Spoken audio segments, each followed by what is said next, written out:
Hello les movers, bienvenue dans ce nouveau vlog à Paris. À Paris. Non mais les gars, le changement d'ambiance. Je suis partie de Madrid, il faisait 15 degrés. Ok, novembre, petit 15 degrés. Et là, vous êtes pas prêts. Paris, il neige. Mais il neige beaucoup. C'est 1 degré. Voilà, petit choc thermique pour moi. J'ai pris tous mes manteaux. Je vous mets là comme ça, je vous explique pourquoi je suis à Paris. Ok. Je passe quelques jours à Paris parce que j'ai quelques événements et réunions, etc. J'essaie de venir à Paris tous les 2 mois pour aller à des événements, pour rencontrer des gens avec qui je travaille en virtuel, les voir en présentiel, c'est toujours mieux. Je suis arrivée hier, j'avais un événement de AI in Sports, donc l'intelligence artificielle dans le sport, où j'ai fait une conférence avec la journaliste Cléo Hénin et l'arbitre Manuela Nicolici. Et en gros, en foot, l'arbitrage avec la technologie est extrêmement développé. Il y a encore des arbitres, mais qui sont accompagnés par l'analyse vidéo, etc. Elle expliquait un petit peu ce côté-là. Et pour le coup, en plongeon, c'est encore pas du tout développé l'espèce de juge virtuel. On a aujourd'hui que des juges humains. Et donc voilà, on opposait un peu ces deux façons. Et en fait, Manuela expliquait, ce qui est hyper intéressant, que finalement le gros bloqueur au début dans le foot, c'était pas tant la complexité de la technologie, mais c'était plutôt les humains, l'acceptation du juge de se faire aider par la technologie et surtout gérer leurs égos. Après, il y avait d'autres conférences avec des grands sportifs comme Mathieu Blanchard, etc.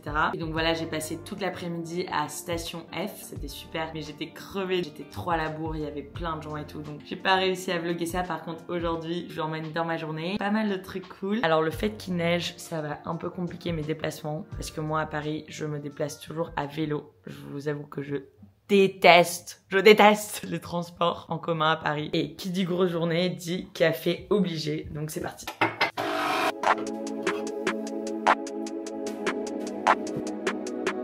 Je fais un peu d'editing pour uploader mon premier vlog du samedi. Si vous l'avez pas encore vu, allez le voir.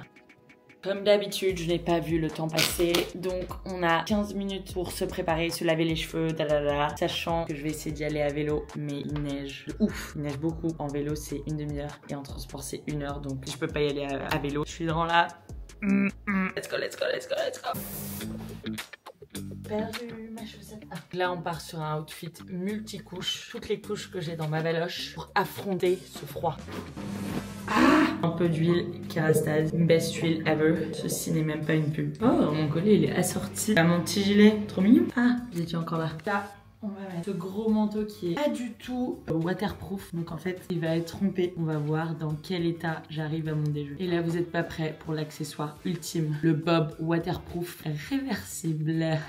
Et je vais vous montrer les ascenseurs parisiens. Je pense pas qu'on se rende compte à quel point ce truc est petit. Hello.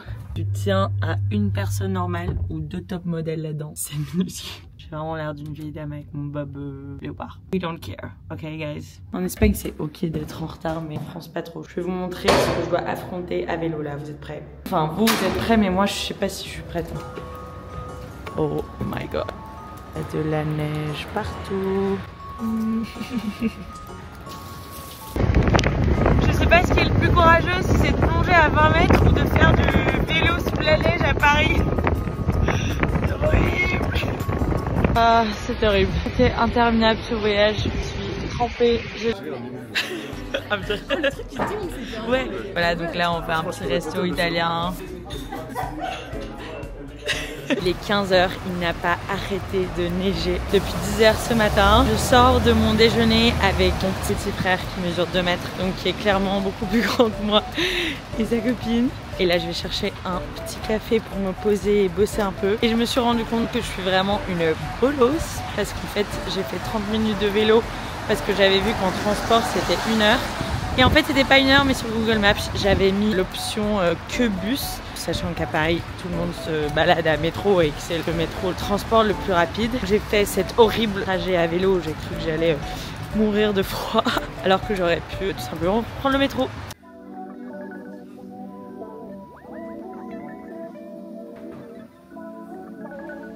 Là il est 17h30 et il fait nuit à Paris. On adore, on adore.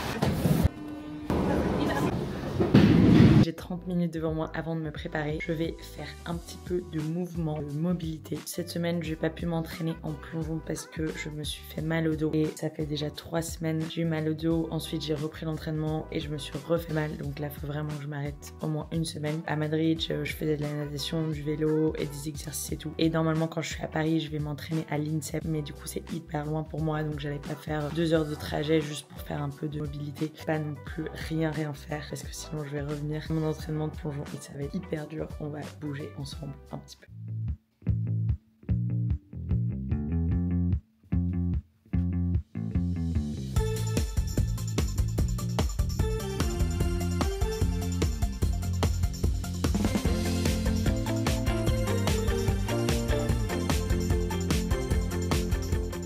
Si vous partez en voyage, prendre des élastiques comme ça, c'est le meilleur truc parce qu'en gros, ça prend aucune place, c'est hyper léger et tu peux faire plein d'exos avec ça. Maintenant, je vais faire des exercices de visualisation de mes plongeons avec quelques mouvements, mais c'est surtout l'entraînement du cerveau. En gros, pour pas que mon cerveau oublie à quoi est-ce que je dois penser pendant mes plongeons, et on sous-estime énormément ça. Mais honnêtement, si je m'entraîne tous les jours et que mon cerveau se concentre tous les jours à plonger et que tout d'un coup pendant une semaine, il a plus à faire ça, bah il perd de l'entraînement forcément. Donc voilà, on va faire ça. Soit blessé, en voyage, peu de temps, etc. On peut toujours trouver un petit moment, 10 minutes, 20 minutes, 1 heure pour faire un peu de mobilité, bouger un peu et aussi entraîner son cerveau. Pas d'excuses, je vous vois. Et ça c'est valable pour tout le monde, pas juste les sportifs de niveau. Ok, c'est parti, du coup je me prépare pour mon event de ce soir qui est l'anniversaire de la boutique Panerai à Paris et je vais vous en dire un peu plus sur la marque pendant que je m'habille. En gros, Panerai c'était la marque de montre de la marine italienne et du coup je voulais mettre comme ça un peu de poudre. C'est la poudre Guerlain avec un peu des teintes mélangées que j'utilise toujours et depuis toujours. Ah oui, et du coup la marque Panerai c'est vraiment la marque en mode aventurière et un peu marine / aquatique. Pour vous donner un exemple, c'est la montre de Rambo, ambassadeur principal c'est Mike Horn. Et honnêtement c'est une marque dont j'aime beaucoup les valeurs et les montres bien sûr qui sont vraiment très élégantes tout en... En fait ils arrivent vraiment à allier je trouve l'élégance et la force, là je sais pas comment on dit en français, la bold, tu vois, bold c'est un peu osé, c'est la bravoure, le courage et tout en que ça soit assez élégant. J'aime bien parce que je trouve que j'ai envie de penser que c'est un peu les valeurs que je porte aussi, donc voilà. Et pour finir, le mascara marron de Chanel, je vais le mettre... Je trouve que ça fait toujours un peu hôtesse de l'air sur moi ça. Il y a des filles à qui ça va super bien et moi ça fait hôtesse de l'air. Oh non, ça filmait pas. Ah!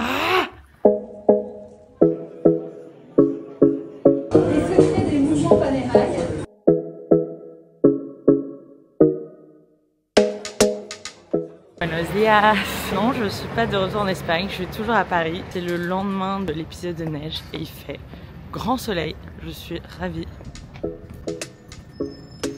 Il faut absolument que je vous débriefe de ma soirée Panerai hier, c'était incroyable. J'ai fait des super rencontres, j'ai rencontré Arnaud Guérin, Annika Horn, Mike Horn et honnêtement la Casa Panerai c'est donc leur boutique emblématique en France. Il y a 3 Casa Panerai, une à New York, une à Milan et une à Paris. C'est l'anniversaire de la boutique, les 1 an de la boutique. Et en fait l'endroit est incroyable parce que c'est une immense boutique super élégante et à la fois c'est très cosy, convivial. Il y a cette espèce de bar à l'italienne où il y avait des cocktails mais il y a aussi une machine à café super traditionnelle. Et honnêtement je suis ressortie de cette soirée très inspirée et en fait j'ai essayé un peu de réfléchir pourquoi je suis sortie inspirée. Qu'est-ce qui m'inspire? Et en fait je pense que ce qui m'inspire c'est, enfin ce qui inspire les gens c'est d'avoir des perspectives différentes, prendre un peu de recul et de dézoom sur sa vie et en fait d'échanger avec la famille Horn et sur toutes les expéditions, les projets etc.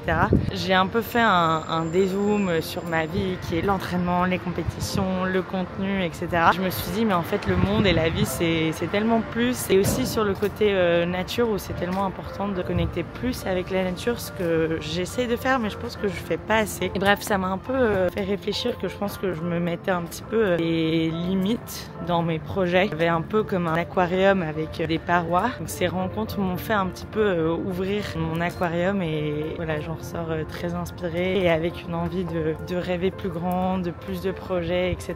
Je pense que c'est important de rencontrer des gens différents de votre monde pour justement l'ouvrir et en fait changer de perspective.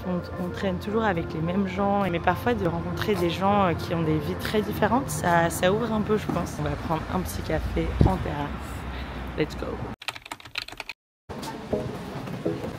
Je retrouve mon ami bizarre. Je vais pas faire partie de ce vlog, moi. Bienvenue à Paris. Vous êtes qui, vous, monsieur? Je suis un ami de Madeleine. D'accord. Très bien. Un ami, mon frère est déjà dans le vlog avant, donc... Ça fait comment là? Tu peux flipper comme ça en une seconde.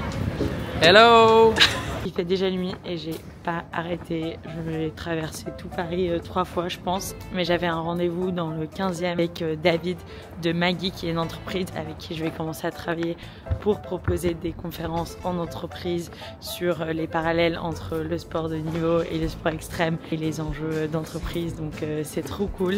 Ensuite, je me suis baladée avec mes potes. Je suis allée prendre un verre et j'ai l'impression que la vie à Paris, c'est à 1000 à l'heure. À Madrid, c'est beaucoup plus calme. Je suis à l'aéroport et je rentre enfin à la maison. Je suis que partie 3 jours avec mon petit North Face, mais j'ai l'impression d'être partie 2 semaines tellement j'ai pas arrêté, j'ai fait plein de trucs et tout. Très contente de mon séjour à Paris, très productive. J'ai pu faire les réunions que j'avais prévues, voir des amis, voir la neige à Paris, ce que j'avais pas prévu. Et voilà, là on est samedi soir, il y a personne à l'aéroport. J'arrive et je vais direct au resto japonais avec mon copain. J'ai trop hâte, je suis trop contente. Une petite date night. J'ai l'impression que je l'ai pas vu depuis hyper longtemps. C'est la fin de ce vlog, il n'y avait pas de plongeon mais j'espère que vous avez quand même kiffé. Bisous les movers.